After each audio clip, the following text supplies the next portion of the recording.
ओखलढुङ्गा सदरमुकामका सडकहरूमा आवत जावत गर्दा तपाईँले सुन्दर रेलिङहरू देख्नु भएको होला।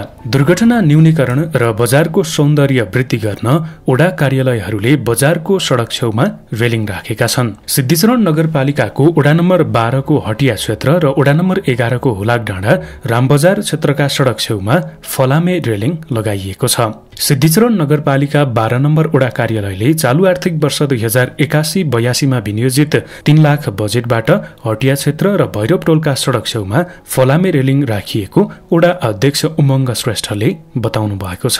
12 नम्बर ओडामा चाहिँ अलिकति दुर्घटना हुन सक्ने स्थानमा, जस्तै बजारभित्र पनि धेरै दुर्घटना हुने ठाउँमा र अहिले यो हटिया एरियामा पनि अब यहाँ थाहा छ अलिकति बाइकहरू स्पिड कुदाउने गाडीहरू पनि अलिकति कन्ट्रोल हुन सकेन भने चाहिँ यता अलिक दुर्घटना हुन्छ कि भन्ने हिसाबले हामीले यो छेउमा चाहिँ रेलिङ राखेका छौँ।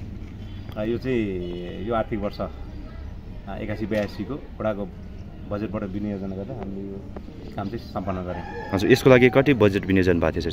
यसमा 3 लाख। सबैतिर त अझै भ्याएको छैन, यसपालि मात्र भएको बजेट भने 3 लाख गरेका छौँ। अब आउँदो आर्थिक वर्षमा चाहिँ हामी अरूतिर पनि पुरा गर्छौँ। यस्तै सिद्धिचरण नगरपालिका 11 नम्बर ओडा कार्यालयले पनि आर्थिक वर्ष 2081-82 र चालू आर्थिक वर्षमा विनियोजित 5 लाख बजेटले हुलाक डाँडा रामबजार क्षेत्र लगायतको सडक छेउमा रेलिङ राखेको छ। दुर्घटनाको जोखिम न्यूनीकरण गर्न र बजार क्षेत्रको सुन्दरता बढाउने उद्देश्यले रेलिङ राखिएको ओडा अध्यक्ष विनोद कुमार ताम्राकारले बताउनु भएको छ। रेलिङसँगै ठाउँ ठाउँमा फलामको आराम बेन्च बनाइएको छ। यसले गर्दा पैदल यात्रीलाई बीचमा आराम गर्न सहज हुने उहाँको भनाइरहेको छ। आकर्षक रेलिङ सहित ठाउँ ठाउँमा मेरो प्यारो ओखलढुङ्गा लेखिएको ग्रिल समेत राखिएको छ। पर्यटन प्रवर्धन र पर्यटक आकर्षणमा यस्तो संरचनाले सहयोग पुग्ने सिद्धिचरण नगरपालिकाले जनाएको छ। एकदम राम्रो गर्नुभयो, सबैको लागि एकदम राम्रो छ।